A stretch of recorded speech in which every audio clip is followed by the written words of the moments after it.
In this video, I am going to be talking about desire, and more specifically, what you can do if you don't really have a lot of sexual desire. This is actually one of the most common things I hear from women after difficulty orgasming or having pleasure in the bedroom.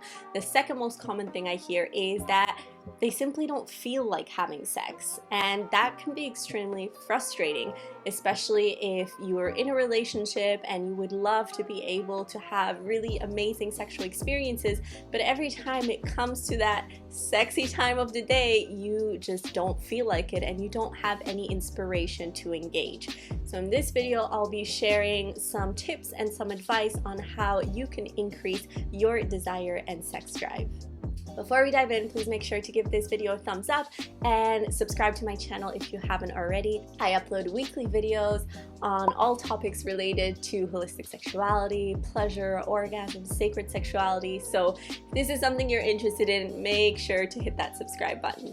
So first things first, what are some of the reasons that we have low sex drive or that maybe it completely vanishes? Some of the most common ones are stress, depression, anxiety. Being on hormonal contraceptives is known to lower our sex drive, relationship issues, and lack of self-love or negative body image. Now, if any of those apply to you, if you're on hormonal contraceptives and you suffer from low sex drive, or if you have depression and anxiety, I suggest you go speak to a healthcare professional and explain to them that your sex drive is going down, and they can recommend some other alternatives for how you can deal with that depending on your condition and your situation. But besides some of these more common medical reasons for lower sex drive, a lot of us maybe don't have severe depression or anxiety, or we're not on any kind of medication, yet we still feel like we would like to have more desire for sex. So in this video, I'm going to be sharing some tips with you for how to naturally increase your desire. The first one is to create sex positive scenarios in your life. So many of us have a lifestyle where maybe we're going to work, we're taking care of the kids, we're doing chores, we're paying bills, and none of those are really screaming to us, sex, sex, pleasure, pleasure, take your pants off. Quite the opposite. So if we want to have more desire for sex, we actually need to schedule in and pre-plan sexual scenarios in our life. So this may look different for different people, but for example, one common issue that many men and women face is that they spend their day at work and they come home stressed, overwhelmed, tired, and they bring that stressful energy into the house, into their dynamic with their partner, and more likely than not, that's not gonna really ignite that sexual desire for each other. So one thing that I always recommend for my clients who struggle with this is to have some type of ritual to separate work life or mom life or parenting life from sexy time. So for example, what that could look like is that after work, you take 1 hour to go to a yoga class and unwind and de-stress and breathe and come into your body, and then come home from that place. Or maybe you want to go on a run or on a hike in nature. Specifically, doing something with physical activity is really great because it helps us come out of our chronic stress cycle. When we feel stressed, our body gets the message that there's a lot of dangers that needs to be attended to in the environment, whether that's paying bills on time or whether it's an actual very physically stressful situation. Our body reacts quite similarly to those stressors. So in those moments, our body will not prioritize sexuality because it doesn't consider it a priority. So it's really important to have little rituals to come out of this chronic stress cycle and come back to a state of homeostasis and reset your nervous system so that natural desire can start to spark. With that, I really encourage creating designated time for pleasure. If you're single, that can be for self-pleasure, or if you're in a relationship, it can be for sex with your partner or some type of intimate interaction with your partner.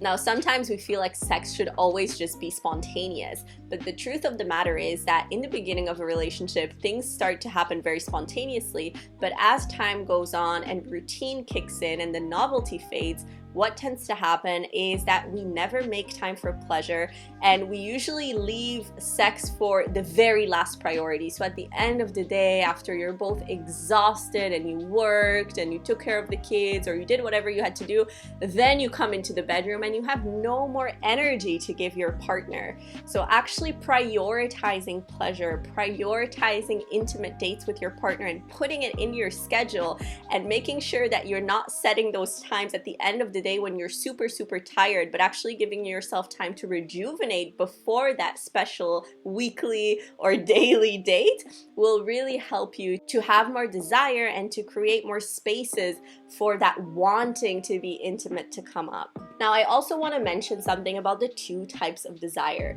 We have spontaneous desire and responsive desire. Spontaneous desire is what we see in the movies. So this is when out of the blue, you're horny and you want to have sex and you just spontaneously have this rush of desire flush your body. That's very beautiful, very healthy as well, but it's not the only type of sexual desire. The other very normal and healthy type of desire is responsive desire. And this is when you need some type of arousal or stimulation to awaken your desire.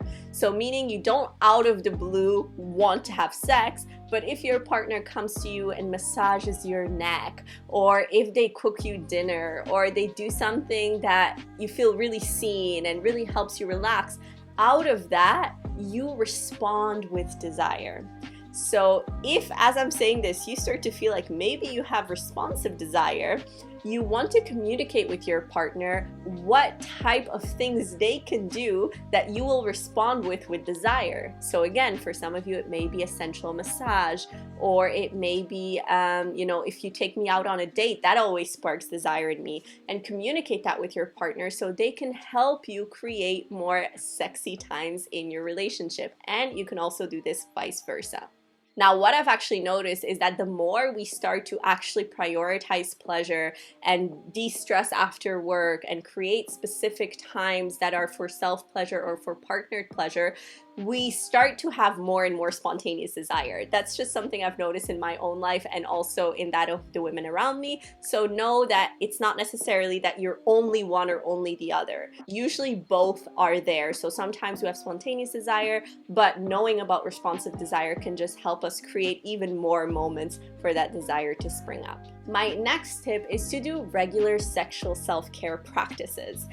Anyone who knows me for a while knows that I am a big advocate for sexual self-care, because if we think about it, we usually care for our bodies, for our face, for our hair in many different ways. We have skincare routines, we have workout routines, yet we completely ignore our vaginas and our sexuality from that picture. So if we want our pussies to be alive, if we want that energy, that sexual energy to move through our body and awaken us with sexual desire, we need to attend to this precious part of our body. My favorite types of sexual self-care practices are self-pussy massage or yoni massage, and also working with a yoni egg. I have a completely free online course where I teach you all of my favorite sexual self-care practices, along with three guided practices, and I'll link that down below. All you have to do is leave your email and you get immediate access to that entire online course. I've really noticed that the more you connect to your body, the more you self-pleasure, the more you practice with a yoni egg or do internal massages, the more you make love to your partner, the more you will want to have more of those experiences. So sometimes in the beginning, when we really feel like we really don't have any sexual desire, it can take a little bit of effort of actually, creating those spaces and maybe even starting to self-pleasure when you don't really feel like it, because as you do that more and more, the sexual desire in your libido will also start to increase more and more and more. And lastly, a very important thing I want to mention is to remember that we are cyclical beings, especially as women.